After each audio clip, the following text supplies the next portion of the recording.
And today, together, we are replacing Dr. Jovan Kurbalia. Jovan is on a lecturing tour in the States. He's delivering lectures in New York, Washington, D.C., and in San Francisco. With us also today, we have Dr. Roxana Radu, who is the project manager at the GIP. She's the remote moderator. And we can't see her, but she's also with us, is Sorina Teleanu, also digital policy senior researcher for Diplo. And she's the online moderator for our online friends and colleagues. So they are in good hands with Roxana and Sorina. It is also my pleasure to introduce our special guest for today, Lynn Santamon. She's the chair of the Multi-Stakeholder Advisory Group. And Lynn today will tell us a little bit about the preparations towards the 12th Internet Governance Forum. I'm sure you know by now, the forum will take place in Geneva from the 18th till the 21st of December. So I'll give the floor to you, Lynn, to tell us how the preparations are going. Thank you. Thank you. I'd also like to introduce Chengetai Masango, who's the head of the IGF Secretariat based here at the United Nations in Geneva, and he'll actually add to some of the comments here as well. And first, apologies, because we'll have to leave after about 20 minutes. We actually have a multi-stakeholder advisory group meeting, which was scheduled months ago on the United Nations premises, so we need to get back and attend to that. Well, the preparations for the IGF are really well advanced. Over the summer here, we completed most of the preparatory parts with respect to workshop selection, open forums, themes, that sort of thing. And I think Chengetai has briefed you on that before, but if not, he can add a few more comments here as well. I think what I'd like to take the opportunity to draw everybody's attention to, of course, is that the IGF, ever since its first days, has been about continual evolution and improvement. A lot of what we're doing is new, so by definition it will continually respond to additional challenges or additional opportunities. Specifically, some of the things we're doing are really working to kind of make the IGF even more vibrant. So we're continuing to introduce some new session formats. We're piloting a new model for some of the opening sessions, which historically have had sort of 3-minute speeches by VIPs, frankly a parade of 20 or 30 of them, which I have to say I always found interesting. It tells you a lot about the countries and their interests, but was not particularly fruitful, I think, for the entire community. So with Switzerland as the host country this year, they're actually helping to innovate a little bit with respect to some of those sessions. And there'll be shorter sessions with themes and specific policy questions with a small number of invited panelists at the dais and requests for a couple of VIP speakers from the floor, but with an open question segment as well.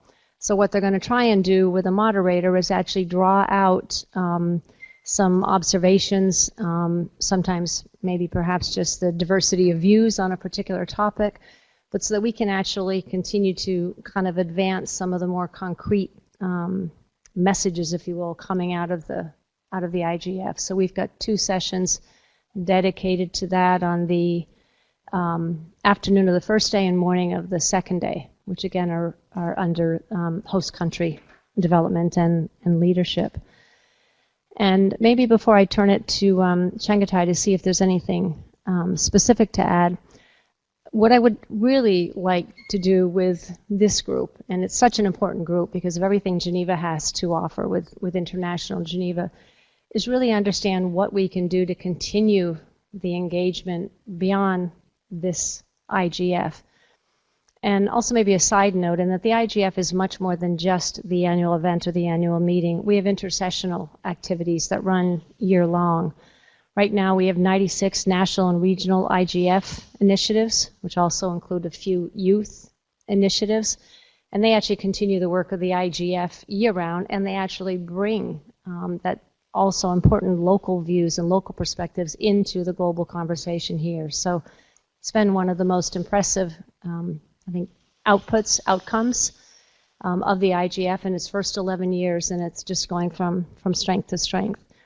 We also have things such as the best practice forums, a small number, 3 to 4 topics every year. This year it's on cybersecurity, gender, and local content. We have dynamic coalitions, 17 of them at last count, which deal with things such as Internet of Things and obviously gender and development and access. And they're also continuing to focus more on their output. I mean, again, everybody is very much focused on doing what you can to make the discussions and the information that's shared at the IGF as useful and accessible as possible once the meeting ends. We also have a major policy initiative called Connecting and Enabling the Next Billion. This is the 3rd year. This year in particular is building on the first 2 years and trying to tie some of the real kind of implementation considerations to a couple of the sustainable development goals. And maybe the only other thing I would say is that there are some new topics that are actually popping up. The way the workshop program itself is developed is through a very broad call for proposals. Those workshop proposals are reviewed by the multi-stakeholder advisory group, and then they're aggregated according to the theme. So it really is bottom up, and obviously we hope that it really represents where people's interests are and where the kind of challenges and opportunities are in the world at large. So this year there's clearly a lot of workshops on cybersecurity in all of its many dimensions. I really think that term is so overloaded that I'm not sure it means that much anymore. There's also quite a few workshops on artificial intelligence, or what are often being called algorithmic decision making, which is obviously becoming ever more pertinent as well. But let me stop now and give it to Chengetai and see if there's anything else he'd like to add specifically. Thank you very much, Lynn. 2 minutes? 1 minute? Okay. Just to add on to what Lynn was saying, apart from the usual topics of human rights, access, inclusion, and diversity, and gender and youth, we have artificial intelligence, which is actually the one with the most tags for this year, big data, blockchain, fake news, and multi-stakeholder cooperation and governance. So those are the most popular tags in that order. I won't repeat what Lynn has said, but please do come. I think we have something for everybody there during the IGF. I would just like to highlight a few things that registration has started, and we would like everybody to register as soon as possible so that we don't have a rush at the end. And then we can also plan properly and plan appropriately. So please register as soon as you can. We have also we are about to make an announcement for the MAG renewal.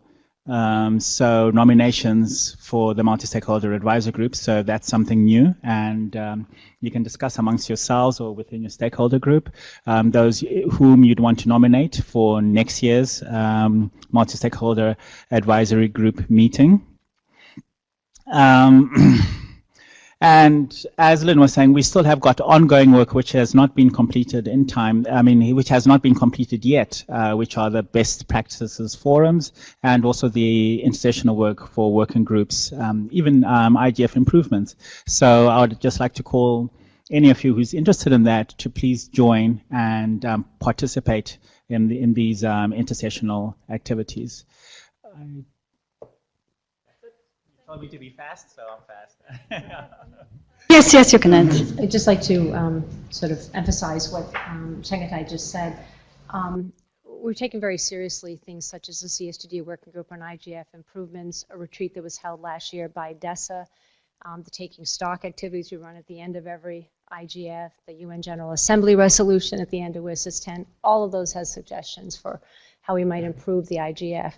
We have established a working group on IGF improvements that are cataloging all of those, that are evaluating the current status, and then clearly, for those that are still open, clearly identifying the responsibility for advancing them.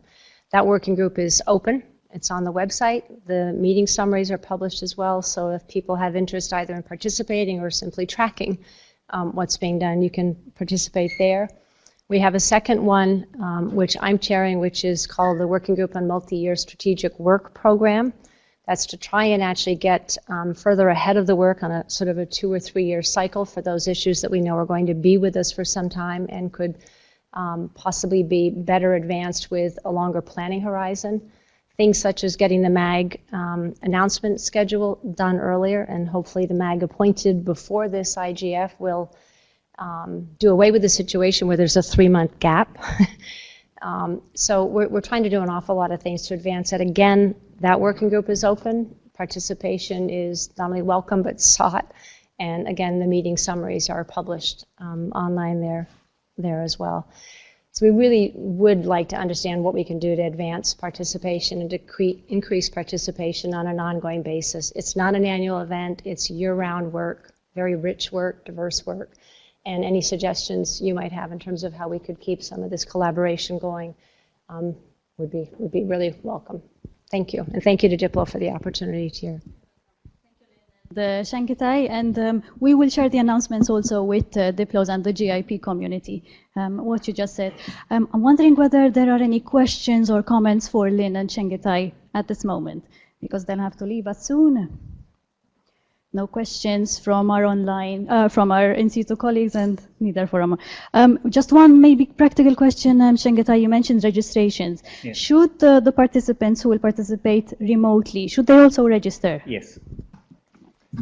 Yes, we encourage all our remote participants to register, and that reminds me of one other thing, that we're also encouraging remote hubs. So those people who cannot make it to Geneva, we're encouraging you to make a remote hub, get together with a group of friends or with a group of people and participate that way. We will make time for you if you register with us. We'll send you information about the various themes and the various workshops, and also if you indicate interest, we'll make time for you to make an intervention during those sessions.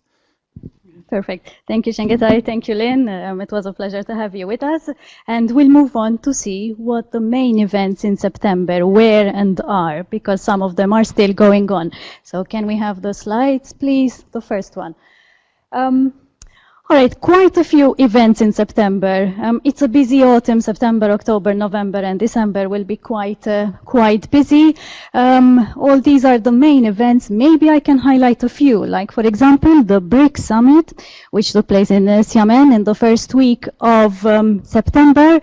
And the BRICS Summit will mention the declaration with regards to one of the trends and the developments which Marilia will describe for us. I may also mention there's the working group on enhanced cooperation going on this week, and in parallel there is also the WTO public forum going on in Geneva. The GIP is observing the discussions quite closely. In fact, we have rapporteurs reporting from the digital policy related sessions and at the WTO, and the reports will be available within a few hours after each session on the dedicated space. And we will also publish a final report from the WTO on Monday. Also quite important this week is the Tallinn Digital Summit. It is where European leaders will discuss, among other things, taxation proposals. Taxation, as we will see from the trends this month, are quite prominent, and we will also be following quite closely what the leaders will be discussing in Tallinn, and the event is on Friday. Next slide, please.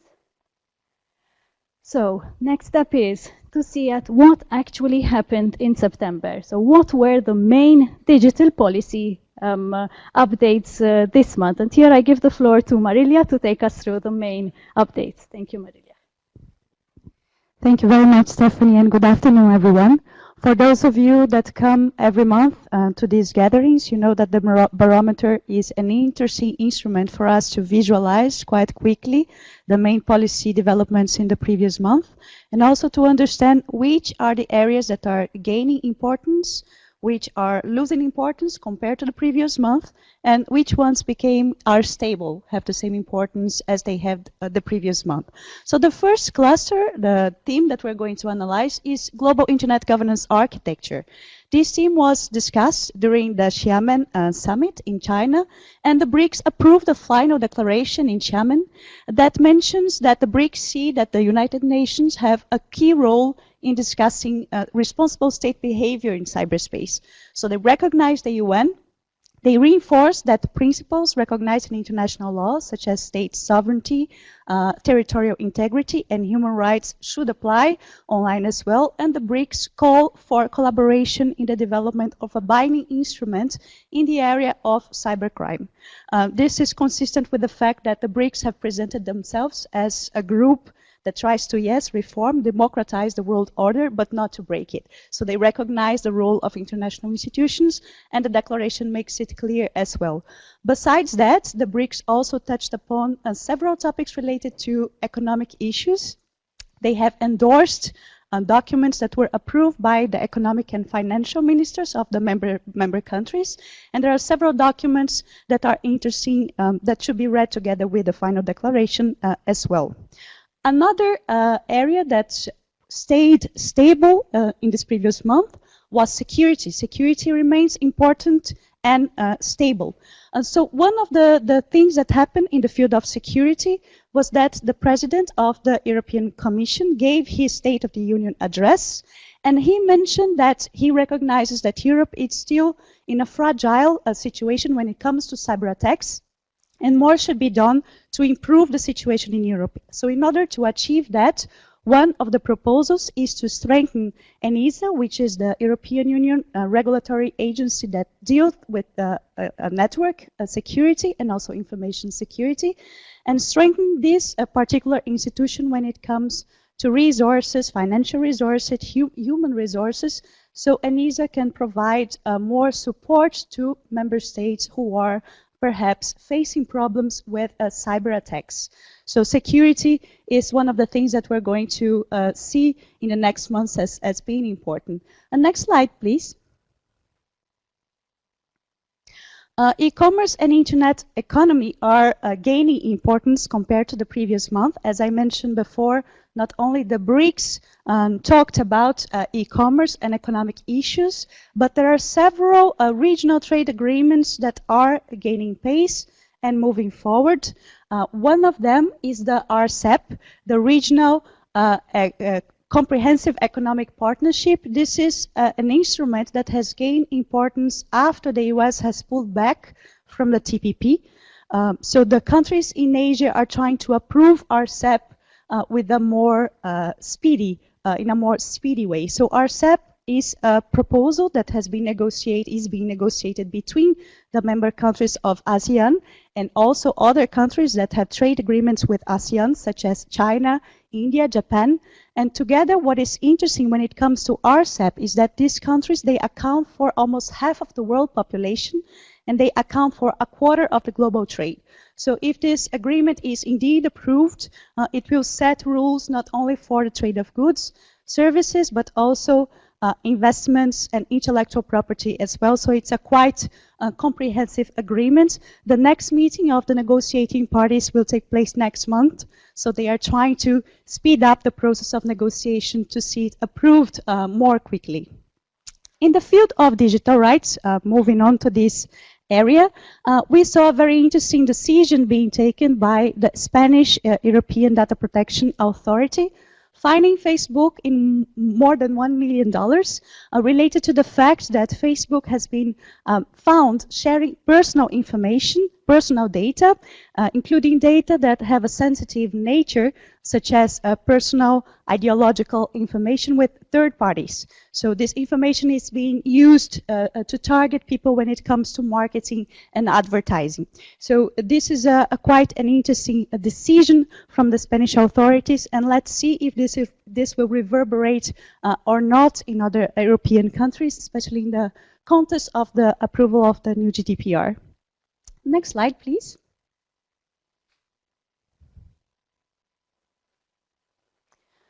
In jurisdiction, we also had a very interesting decision. We know that jurisdiction is one of the trickiest issues when it comes to internet governance, and there are always conflicting decisions being made by different courts. One interesting news in the field of jurisdiction is that in the United States, the U.S. Justice Department has mentioned that Google will now agree to deliver information that is not stored in the U.S. that has been requested by the U.S. authorities in search warrants. So there were different and conflicting opinions with regards to that. There is a previous decision coming from the Second Circuit in Connecticut, New York, and Vermont, and that Microsoft filed a case and got the right not to share information with the U.S. authorities that is hosted abroad. But in this case, apparently, Google and the U.S. authorities have reached an agreement that Google will deliver this information to the U.S. authorities, so that we see that even in the U.S., there are contradicting positions between authorities and different courts when it comes to the seizing information and delivering information to authorities. So we will hear more about that perhaps in the following months. So this is what we would highlight. You have the barometer in front of you. So there are news that were not highlighted here, but you can see them clearly on the table, and we can discuss a little bit more about the developments when Steph goes over the trends. Thank you, Marilia. Yes, and now we'll move over to the trends, and then we'll take trends right after. So with the trends, what we do is that we look at patterns, we look at what the developments have been, and we try to see what the patterns are from previous month to this month, trying to see what we can expect in the next month. So we have identified five trends, and the first one relates, can we have the slides please? Well, the first relates to a stronger push, especially in European countries, to tax the giants. The internet tech giants. So, as we know, the internet companies have been taking advantage, have been setting up shop in low tax countries such as Ireland, and this has made countries a little bit uncomfortable because countries believe that the internet giants need to pay their fair share of tax, which they are not doing. So what happened this month? This month we saw two tax proposals. The first one is by France. Now we saw a few months ago that Google dodged quite a hefty tax fine in France because the French court said that Google did not have a permanent establishment in France, and so Google was not liable to pay the 1.3 million tax fine. The French proposal, backed by Spain and a few other countries, says that the tax, as opposed to profits in the permanent establishment, the company should be taxed on their revenue, on their turnover. They're calling this the equalization tax. And it is, there is a similar tax in India, if I'm not mistaken, it's at 6%. We saw a different proposal also by Estonia. Estonia is pushing the concept of virtual permanent establishment, that is taxing the companies based on where the value is coming from. What has happened in the meantime? Countries obviously like Ireland are against this proposal. We know that a lot of the internet companies have their headquarters in Ireland. At the same time, the European Council is hoping for a common understanding by the end of the year. Common understanding meaning that it is hoping that all the countries will agree. We also saw in the State of the Union address, European Commission President Jean-Claude Juncker said that he is supporting a qualified majority voting, meaning that the countries who are in favor of the proposals can go ahead even without the agreement with the other countries who are against these tax proposals. The Tallinn summit I was referring to in the beginning is where we will see more discussions on these tax proposals. So we will closely follow what will be discussed there because we expect more momentum probably to be gained for the French proposal, but also countries voicing maybe their opposition. So we can expect more developments by the end of the week. The second trend, second slide, please. The second trend relates to artificial intelligence. So we have seen in the summer months, in July and August, that it was what we call the summer of AI. And the developments have continued even this month. We saw, for example, Australia. Australia has set up its own research institute for artificial intelligence and autonomous systems. We also saw in India, a task force has been set up to study the benefits of artificial intelligence for the economy and the workforce. But we also saw this month two warnings. One of them is more of a bold statement. So we saw the Russia's Putin. He was addressing around 1 million school children, and I quote him, he said that the leader in artificial intelligence will become the ruler of the world. In a reaction to that, Elon Musk, CEO of Tesla, he tweeted, and I quote him also, that the competition for artificial intelligence superiority could be the cause for a third world war. That's quite a warning. And what he is referring to, one of the dangers, is the development of lethal autonomous weapons. That is, weapons that can be operated without human control, the so-called killer robots. Also a development there is a newly set up group of governmental experts who will convene in Geneva for the first time in November, so we will also closely follow what the discussions at that level will be. So that was trend 2. Trend 3, please. Governments are applying more pressure on tech companies, but this time to remove, to speed up the removal of extremist content. And we go to the UN General Assembly, the annual debate this week and last week, 19th till the 25th. We saw Theresa May, the UK's Prime Minister, she called on tech companies to act faster. And not only that, but the EU also called for the automatic deletion of the content. So the content is uploaded and the EU is calling for the automatic detection and deletion. But more than that, we saw a dedicated session on the sidelines of UNGA being co-hosted by UK, France and Italy. And it is here where Theresa May gave a deadline. So she asked the tech companies to remove the content within 1 or 2 hours, 1 to 2 hours from its being uploaded online. So it's quite, it's saying something, asking them to remove within 1 or 2 hours. Technical companies who are also at the meeting, they're representing the Global Internet Forum to Counter Terrorism, said this is quite a big burden. It represents a technological burden. But the Italian Prime Minister said, fine, we know that there are difficulties, but we shouldn't reduce our ambitions because of the technological difficulties. So he was basically backing Theresa May on this. So deadlines.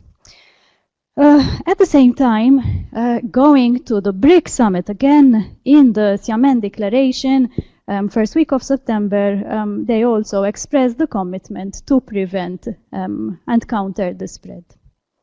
So that's a third trend this month.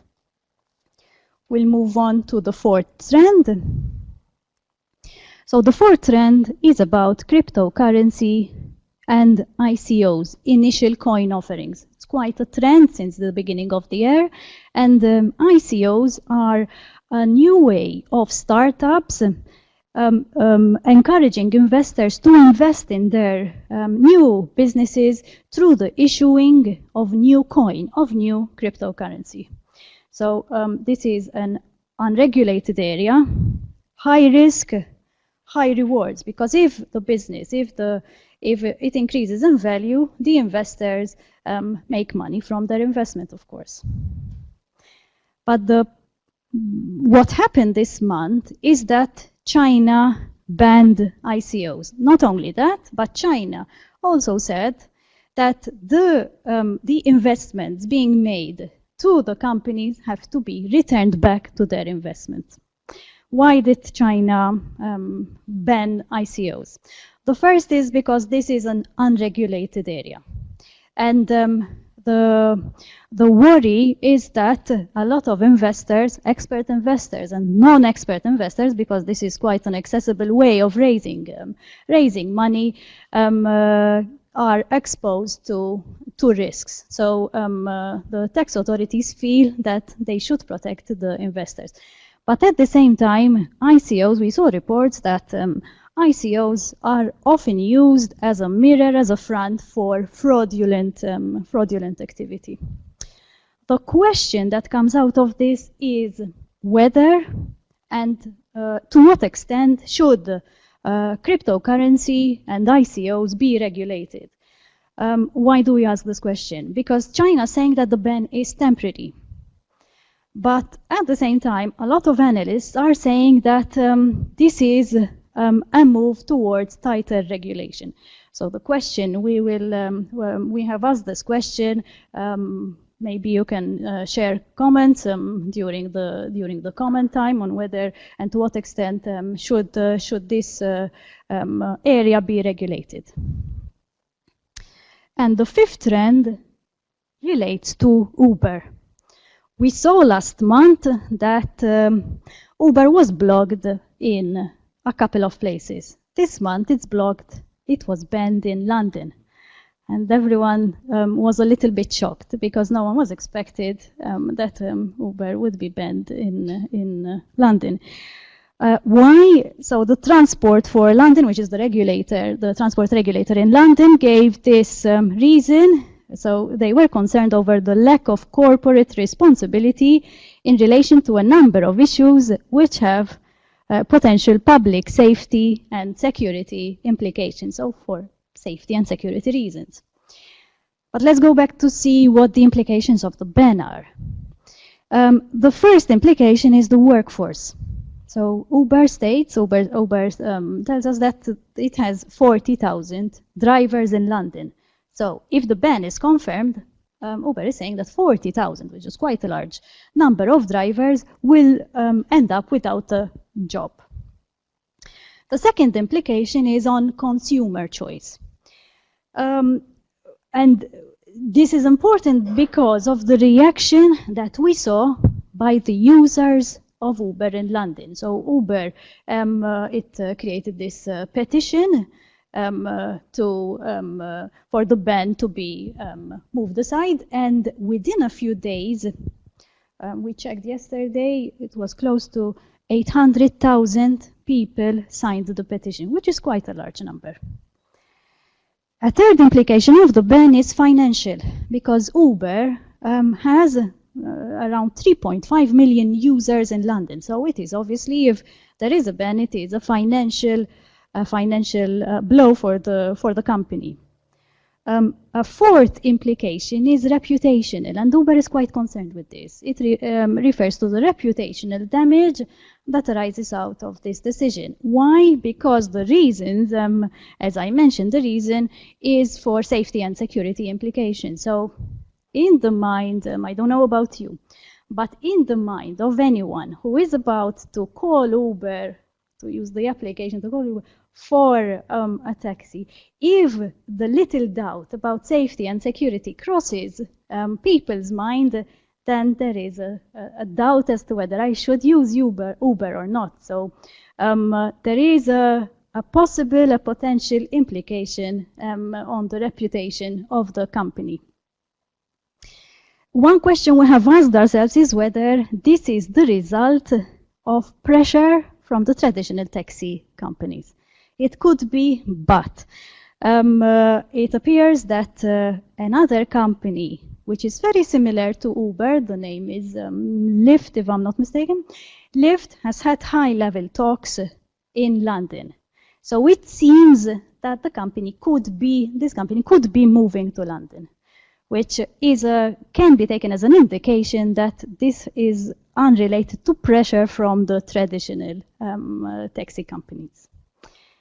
And that is a summary of the main trends and of the patterns that we saw this month, tying from previous months and what we can expect in the coming weeks.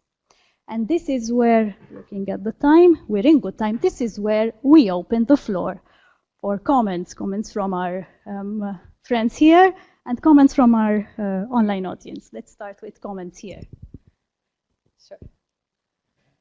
Can I just ask you, for the benefit of our online friends, to just tell us your name and any affiliate and any institution you're affiliated to? Thank you. Thank you. My name is Jan Erbgut. I'm doing a PhD at University of Geneva. I'm lecturing at Geneva School of Diplomacy, and I'm specialized on blockchain. I've got a legal and a computer science background. I would like to comment on the ICOs. I think one important reason why China and other governments are acting, like South Korea and US also, is that ICOs can circumvent KYC rules, know your customer rules. So they try to block the use of ICOs for money laundering. Concerning cryptocurrencies in China, there's also some activities in China that they banned the trading of Bitcoin on their exchanges. So it seems that China is doing a broader crackdown on cryptocurrencies. Thank you. Thank you for the comment, and I agree with you. There are tough money laundering, anti-money laundering rules in Europe applicable to a lot of sectors, and that is why there is the question of to what extent do we regulate? Because anti-money laundering considerations, some countries are saying they need to be taken into account, definitely. So thank you for the comment there. Any more comments?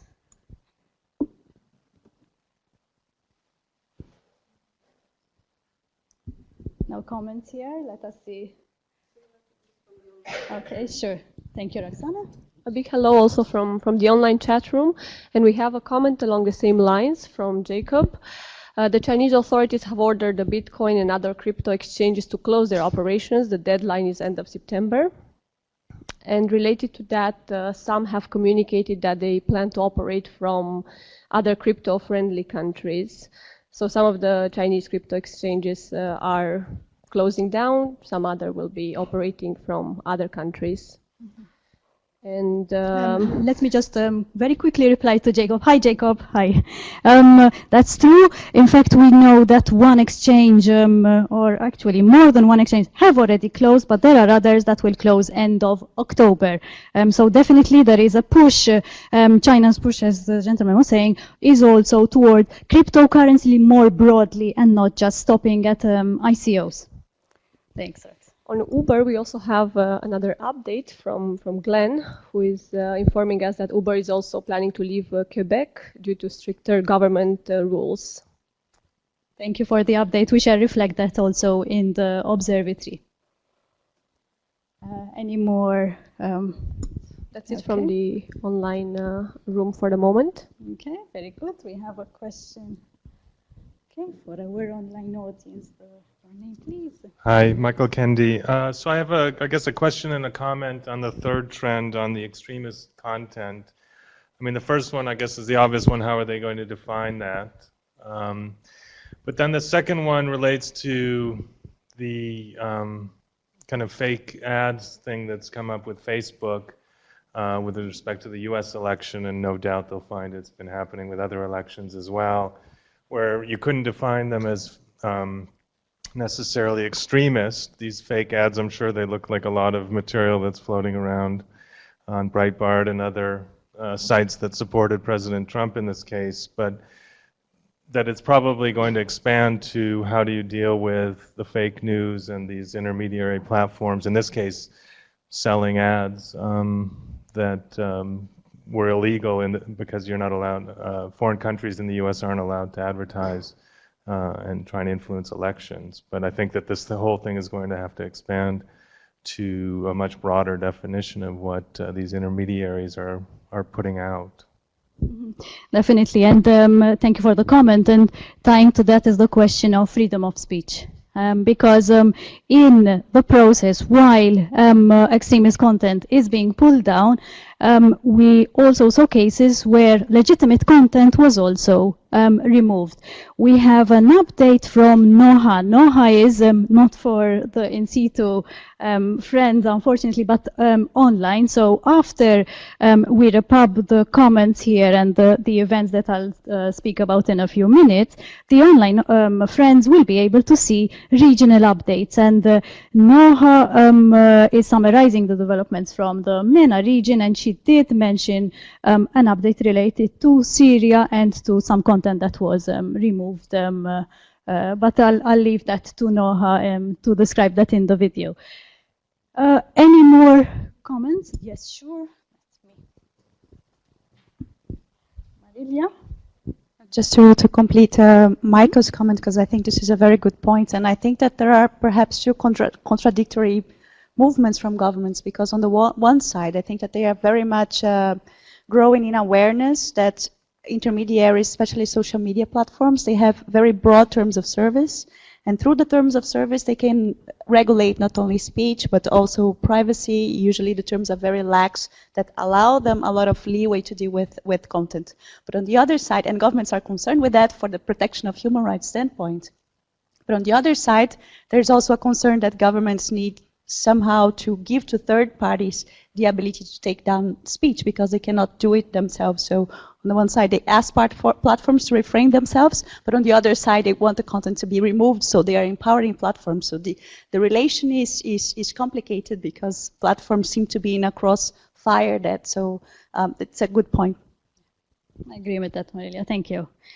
So unless there are more comments, we'll go to the main event in October. And I'll just highlight Brands and Domains Conference. Roxanne, I believe you will be there. And Sci-Fi and ICANN 60 in Abu Dhabi. A few updates from the GIP and DiploFoundation. So next slide, please. We had quite a few events. So last week we had an event for civil society in the build-up to the IGF. And yesterday we launched a new course. Marilia and Roxana are leading the course on digital commerce. Jovan talked yesterday in Washington, D.C., governing the future of the internet. It was streamed live. This week, as I mentioned, WTO Public Forum, which we are reporting from. Jovan is in San Francisco tomorrow and the day after for an event, if I'm not mistaken, in collaboration with Swissnex, San Francisco. We have the newsletter coming out on Saturday. You can download it from digwatch/newsletter with an updated version of the barometer. Jovan is delivering a briefing in New York for the permanent representatives in New York. On the 12th of October, we have the launch of the Geneva Digital Talks. So these will look at different perspectives related to cybersecurity, and they will also look at what Geneva has to offer to the process. The Geneva Digital Talks are here in Geneva, and more will provide more information on the observatory and on the GIP website. And at the end of the month, once again for our briefing here and online.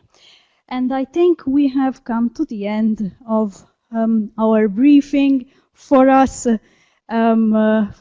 the room, but for the online participants, you can stay in the room because we have regional developments for you. We have our curators who will summarize the developments from the regions, Caribbean, Africa, MENA. So please stay on, and I will leave it with the curators. For the in situ friends, we'll continue the discussion among ourselves here. So thank you for joining us. See you next month. And for the online participants, please stay on. Thank you.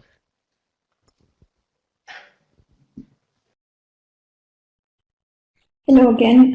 Thank you to Stefani and Maria for the roundup of developments this month, and thank you also to Roxana for being our remote moderator. As Stefani had said, we have some regional updates from 3 regions, so please stay with us. And we start with the Caribbean region, and Andre Edwards will take us through some developments from there. the Caribbean Court of Justice announced the successful launch of a custom software suite designed to help the region's courts streamline essential services and replace antiquated paper-based processes and outdated desktop applications being used in many Caribbean jurisdictions with simpler web-based workflows. A team from around the region and across the diaspora, through a 16-month process, developed the first comprehensive court management software suite built to meet Caribbean requirements. The initiative is supported through collaborative partnerships with regional justice stakeholders through a region-wide network of judges, lawyers, registrars, and software developers called APEX. Telcos to reconnect Caribbean islands post-Irma. The CNW team assessed the system's impact across the region after Hurricane Irma and extended free credits for SMS, social media, and voice calls so customers could contact loved ones without concerns for charges. Digicel mobilized over 200 engineers and technicians for the restoration work and equipped Red Cross personnel with handsets to aid relief efforts. A restoration hub was established in Antigua, where technicians from the CNW group worked with teams across the region to bring all services back online in affected islands. Thank you, Andre. We continue with some updates from Africa, and we have Jacob Odame talking about them. So for the digital development updates from Africa, we will start first from Togo, where in the past few weeks, we've seen some unrest that has led the country to experience internet shutdown from the 6th to the 11th of September. This shutdown affected internet services mostly in Lomé, the capital of Togo, and people or sources say that basically this was triggered based on the protests against the current Nyasingbe family dynasty that has been ruling Togo for the past 50 years. The regulator in Ivory Coast is requiring all nationals and non-nationals to register their mobile phone SIM cards showing proof using their national IDs or biometric passports.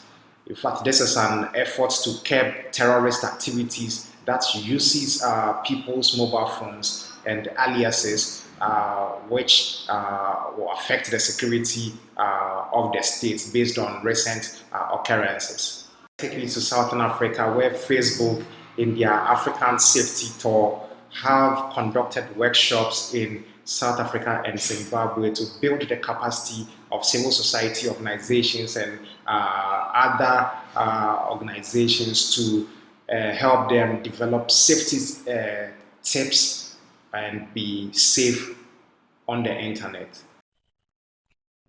Thank you, Jacob. And we now have Noha Fati with updates from the... This is Noha Fathi from Egypt. I cover internet governance updates in the Middle East and North Africa region. Recent developments include the introduction of a new regulation by the Iranian Supreme Council of Cyberspace. It regulates social media and messaging platforms through requiring them to move their servers inside Iran or face censorship.